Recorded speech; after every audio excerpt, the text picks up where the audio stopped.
तो स्वागत है आप सभी का हमारे चैनल पर। मैं हूं सविता। दोस्तों आज की ये क्लास होगी बीएड फर्स्ट ईयर की, जिसमें हम करेंगे पेपर सेकंड अधिगम और विकास का मनोविज्ञान का एक टॉपिक। तो दोस्तों आज की ये क्लास काफ़ी इंपॉर्टेंट है, क्योंकि इस क्लास में जो हम पढ़ने वाले हैं ये अक्सर आपके एग्ज़ाम में देखने को मिल जाता है। तो दोस्तों ये जो प्रश्न है ये काफ़ी इंपॉर्टेंट है। तो चलते हैं, हम स्टार्ट करते हैं आज की क्लास। इसके पहले अगर आप चैनल पर पहली बार हैं तो चैनल को सब्सक्राइब कर लीजिएगा और बेल आइकन प्रेस कीजिएगा, जिससे आने वाली जो क्लासेस हैं उसकी नोटिफिकेशन आपको टाइम से मिल जाएगी। देखिए आप सब क्लास को शेयर नहीं करते हैं।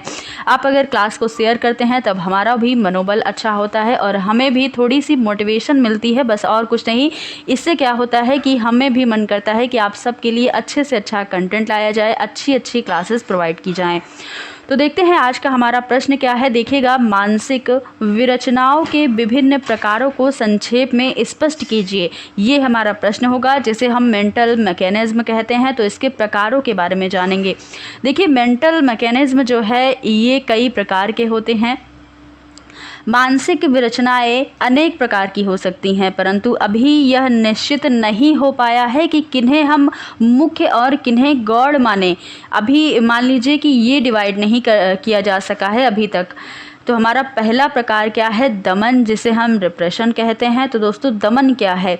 दमन क्या है? तो मेंटल मैकेनिज्म का एक प्रकार है, और दमन का अर्थ होता है कि चेतना में किसी ऐसी इच्छा या विचार या अनुभव को निकाल देना होता है इसमें, जो हमें दुख पहुंचाती है या कष्टकारी होती है। मान लीजिए आप किसी चीज़ से, किसी चिंता से आप परेशान हैं, किसी बात को लेकर के आप काफ़ी परेशान हैं, तो आप क्या करेंगे कि आप वो उस बात को आप निकाल दीजिए। तब आपका क्या होगा कि आपका चिंता कम हो जाएगी, दुख भी आपका कम हो जाएगा। तो यही होता है हमारा दमन, कि जिस चीज़ के लिए हम परेशान हैं, जो चीज़ हमारे लिए खतरनाक है, उसे ही हम हटा देते हैं, वहाँ से हम निकल जाते हैं। तो यही है दमन। कोलमैन के अनुसार कहा गया है कि किसी खतरनाक इच्छा या असहनीय स्मृति को चेतना से हटा देना ही दमन है। इसी कारण दमन को प्रेरित विस्मरण भी कहा जाता है, यानी कि मोटिवेटेड फॉरगेटिंग भी इसे हम कहते हैं। ये इसका दूसरा नाम आप कह सकते हैं। सामान्यतया समायोजन के लिए ऐसा करना लाभकारी होता है, परंतु सदैव ऐसा करना हानिकारक भी हो सकता है। तो यहाँ पर फ्रॉइड के अनुसार देखेंगे, कहा गया है कि दमित इच्छाएं अचेतन मन में पड़ी रहती हैं, जो हमें परेशान करती हैं वो हमारे अचेतन में रहती हैं। लेकिन कभी कभी क्या होता है कि वही जो इच्छाएं हैं वे हमें ज़्यादा परेशान करने लगती हैं, तब हम उसे निकाल देते हैं। और अनुकूलन जो है, अवसर मिलने पर चेतना में आने का वह जो दमन इच्छाएं हैं हमारी, वे प्रयास करती रहती हैं। इनका प्रदर्शन स्वप्नों में हमें अवश्य होता है। कभी कभी जब आप किसी चीज़ से परेशान रहते हैं, भले ही आप उस बात को जाहिर ना करें, लेकिन अगर आप उस चीज़ से परेशान हैं तब आप हो सकता है कि उसका सपना ज़रूर देखें। तो ये अक्सर लोगों के साथ होता है। आगे देखिएगा, व्यक्ति स्वभावतः भी असुखद घटनाओं को दमित करना चाहता है। जिस चीज़ से व्यक्तियों को सुख प्राप्त नहीं होता, उस घटनाओं को लोग भूलना ही चाहते हैं। दमन से मिलती जुलती परंतु भिन्न एक और भी मानसिक विरचना है, जिसे हम उन्मूलन कहते हैं या फिर सप्रेशन भी कहते हैं। तो सप्रेशन में क्या होता है? इसमें व्यक्ति दुखद अनुभूतियों को चेतना से दूर करने के लिए किसी अन्य वस्तु पर अपना ध्यान केंद्रित कर लेता है। तो ये होता है सप्रेशन। और दमन आपने जान ही लिया कि दमन क्या है। अब जानेंगे अगला प्रकार। अगला प्रकार है उदात्तीकरण का, जिसे सब्लिमेशन कहा जाता है। तो दोस्तों देखिएगा, सब्लिमेशन क्या होता है? सब्लिमेशन, जिसे उदात्तीकरण कहते हैं, इससे अभिप्राय उस मानसिक विरचना से है जिसके द्वारा व्यक्ति किसी लक्ष्य को प्राप्त करने के लिए असफल होने पर किसी दूसरे लक्ष्य का चयन करके अपनी इच्छा की पूर्ति कर लेता है। कुछ लोग क्या करते हैं कि एक ही चीज़ पर अटके रहते हैं। अगर वो किसी चीज़ में असफल हो गए तो उसी को लेकर रोते रहते हैं। लेकिन अगर आप एक परीक्षा में फेल हो गए और जैसे ही दूसरा एग्ज़ाम आ गया, आप उसकी तैयारी करने लग गए और फेल वाले एग्ज़ाम को आप भूल गए, तो इसे ही हम क्या कहते हैं कि उदात्तीकरण, सब्लिमेशन कर लिया आपने एक चीज़ को भूल करके दूसरे लक्ष्य पर आप जुट गए। तो ये होता है उदात्तीकरण। आगे क्या है, यद्यपि नवीन लक्ष्य से उसे संतुष्टि नहीं मिल रही है। अगर वह जो चीज़ पहले करना चाह रहा था उसमें असफल हो गया, जो चीज़ अब नई कर रहा है, नई चीज़ के लिए आगे बढ़ रहा है, उसमें सफलता उसे नहीं मिल रही, उसे वो संतुष्ट नहीं हो पा रहा है, तब क्या करेगा कि जितनी ही मूल लक्ष्य से संभावित थी, फिर भी ऐसा करने से उसकी समस्या का तत्काल समाधान हो जाता है और समायोजन स्थापित करने में भी सहायता मिलती है। तो इसलिए कुछ लोग यही करते हैं कि अगर ये चीज़ अच्छी भी मानी जाती है कि अगर आप मान लीजिए कि यूपीएससी की परीक्षा दिए और उसमें फेल नहीं आपका निकला, तब आप क्या करेंगे, एसएससी एग्ज़ाम में चले जाएंगे। तो मान लीजिए कि एसएससी एग्ज़ाम भले ही आपका मन नहीं था, लेकिन अगर आप एसएससी एग्ज़ाम की प्रिपरेशन कर रहे हैं और यूपीएससी को छोड़ करके, तब आप उसमें संतुष्ट रहेंगे और आप उस चीज़ को, अपनी असफलता को याद नहीं करेंगे। तो ये चीज़ें आपको परेशान भी नहीं करेंगी। तो यही होता है हमारा उदात्तीकरण। आगे देखते हैं।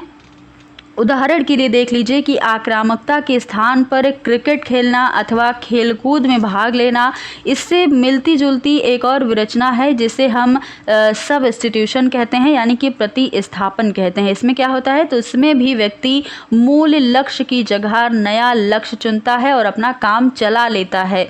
उदाहरण के लिए लैंगिक इच्छा की पूर्ति में असफल होने पर अश्लील गीत लिखना और ये सब चीज़ें करना, ये भी इसका उदाहरण हो जाता है। तो ये आपको याद रखना है। ये क्या है, ये मानसिक विरचनाओं को यहाँ पर महत्वपूर्ण बताया गया है।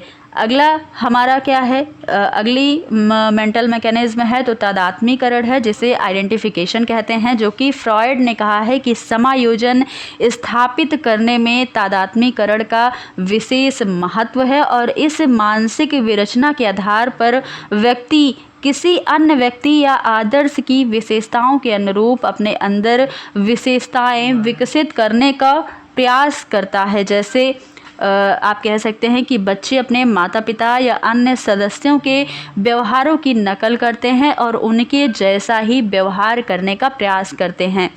आजकल युवक और युवतियां फिल्मी कलाकारों के हाव भाव की नकल करते देखे जा रहे हैं। जैसे कि आप देख रहे होंगे कि अगर किसी एक्टर ने जिस तरह के हेयर कटिंग करवाई है, वैसे ही लोग चाहते हैं कि हम भी वैसे ही हेयर कटिंग करवाएं। तो ये क्या है, ये तादात्म्यकरण है, आइडेंटिफिकेशन है। आगे देखते हैं। इससे स्पष्ट हो जाता है कि तादात्म्यकरण अपनी कमजोरी छिपाने का एक प्रयास है। कभी कभी व्यक्ति संभावित कष्ट से बचने के लिए भी उस व्यक्ति के अनुसार कार्य कर लेता है जो उसे कष्ट पहुंचाने में सक्षम होता है। तो ये होता है आइडेंटिफिकेशन की प्रक्रिया।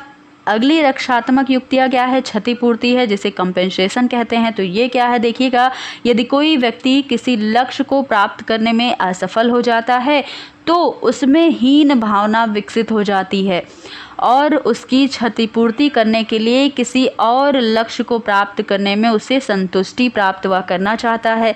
तो यहाँ पर रच महोदय ने कहा है कि क्षतिपूर्ति एक ऐसा प्रयास होता है जिसमें किसी कमी या अवांछित विशेषता को छुपाकर वांछित गुणों के विकास पर बल दिया जाता है। उदाहरण के लिए देखिएगा कि शारीरिक सौंदर्य में अगर कमी होती है लोगों के पास, तब क्या करते हैं कि कोई अच्छी सी क्रीम ले आते हैं।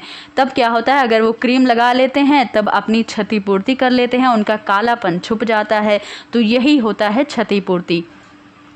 लेकिन असुरक्षा और हीनता की भावना अत्यधिक हो जाने पर व्यक्ति क्षतिपूर्ति करने पर भी असफल हो जाता है। तो ये चीज़ें भी आपको याद रखनी है।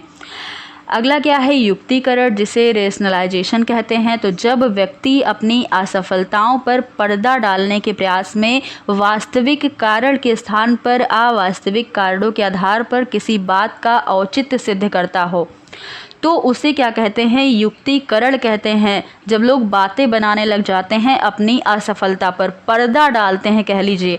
कोलमैन ने कहा है कि इस विरचना में व्यक्ति अपने द्वारा किए जा रहे या किए गए कोई भी कार्यों के तर्कों के आधार पर उचित ठहराने का प्रयास करता है।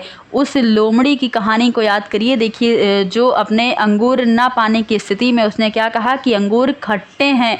तो ऐसे भी कुछ लोग होते हैं आम जीवन में भी आपको भी मिले होंगे कि अगर उनका एक काम नहीं हुआ तो वो ये कह देते हैं कि ये तो चीज़ ही खराब थी। तो यही है युक्तिकरण की प्रक्रिया। अगला क्या है? बौद्धिकीकरण। बौद्धिकीकरण क्या है? इंटेलेक्चुअलाइजेशन की प्रक्रिया ये होती है। देखते हैं ये क्या है। तो दोस्तों, मानसिक विरचना का यह वह प्रक्रम है जिसके परिणाम स्वरूप व्यक्ति दुखद, भयपूर्ण अथवा कष्टकारक परिस्थितियों के प्रति विमुखता या तटस्थता की भावना विकसित करता है, ताकि उसका व्यवहार या कार्य जो है वो संबंधित संवेगात्मक दशाओं से प्रभावित हो सके।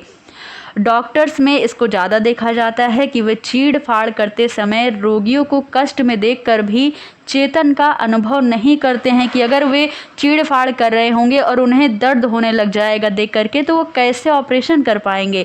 तो ये चीज़ें जो बौद्धिकीकरण है ये डॉक्टर्स में ज़्यादा देखने को मिलती है और उनके लिए ये आवश्यक भी होता है। यदि वे भावुक हो जाएंगे तब रोगी की चिकित्सा में बाधा पड़ सकती है और ये चीज़ें खराब हो सकती हैं। तो दोस्तों, ये चीज़ें भी ज़रूरी हैं। अगला क्या है? प्रक्षेपण की विधि है। प्रक्षेपण क्या होता है? प्रोजेक्शन जिसे हम कहते हैं। तो दोस्तों, द्वंद्व या उठा को परिणामों में प्रक्षेपण एक महत्वपूर्ण प्रक्रम है। इस विरचना से भी समायोजन में हमें सहायता मिलती है। ये सारी जो विधियां आपको बताई गई हैं ये एडजस्टमेंट की प्रक्रिया है। एडजस्ट हम कर पाते हैं इन सारी चीज़ों से। इस विरचना के कारण व्यक्ति क्या करता है कि अपनी कमजोरियों एवं दोषों को दूसरों पर आरोपित कर देता है। अगर मान लीजिए कि किसी ने गलती की है, वो अपनी गलती ना बताकर वो दूसरों के ऊपर अपनी गलती मढ़ देता है और कहेगा कि हमारी नहीं, इन्हीं की गलती है। तो ये क्या है? ये प्रोजेक्शन है, प्रक्षेपण है। और क्या करता है कि दूसरों को इसका माध्यम बना देता है। इस प्रकार के प्रक्रम के कारण व्यक्ति अपनी असफलता के लिए स्वयं को उत्तरदायी न ठहराकर दूसरों को उत्तरदायी ठहरा देता है। यहाँ पर सीयर्स ने क्या कहा है कि इस विरचना का प्रकार अपने दोषों का दूसरों पर आरोपित करना होता है। जैसे कि परीक्षा में असफल होने पर छात्र क्या कहते हैं कि अपने अध्यापकों और परीक्षकों को ही दोषी ठहरा देते हैं। कुछ लोग तो यहाँ तक कह देते हैं कि जो चीज़ें हमारे एग्ज़ाम में आई उसको तो सर ने पढ़ाया ही नहीं, उसको तो टीचर ने पढ़ाया ही नहीं। या फिर कुछ लोग ऐसे भी बातें बनाते हैं कि एग्ज़ाम में जो क्वेश्चन आए थे वो बहुत ही टफ थे, एग्ज़ामिनर ने पेपर ही अलग बना दिया। तो इस तरह की जो चीज़ें होती हैं वे प्रक्षेपण की विधियां हैं। लोग ऐसे ऐसे लोग ज़रूर मिले होंगे अपने जीवन में।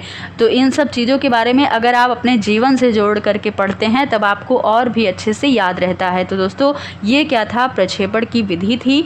अब ये चीज़ें जो थी ये आई होप आपको क्लियर हो चुकी होंगी। कितनी सारी यहाँ पर युक्तियाँ आपको बताई गई हैं जो कि मानसिक विरचनाएँ थी, मानसिक विरचनाओं के प्रकार थे। और बताइएगा आपकी कमेंट बॉक्स में आज की क्लास कैसी लगी। अगर आज की क्लास अच्छी लगी तो आगे भी आपको ऐसी ही इंटरेस्टिंग क्लास दी जाएगी। ऐसे ही जो टॉपिक हैं, अभी आपके कुछ टॉपिक बच गए हैं, उनको भी कंप्लीट करवाया जाएगा। तो दोस्तों, इस क्लास को ज़्यादा से ज़्यादा लाइक शेयर कर दीजिएगा और चैनल पर पहली बार हैं तो चैनल को सब्सक्राइब कर लीजिएगा। फिर मिलेंगे अगली क्लास में कुछ नए टॉपिक के साथ। धन्यवाद।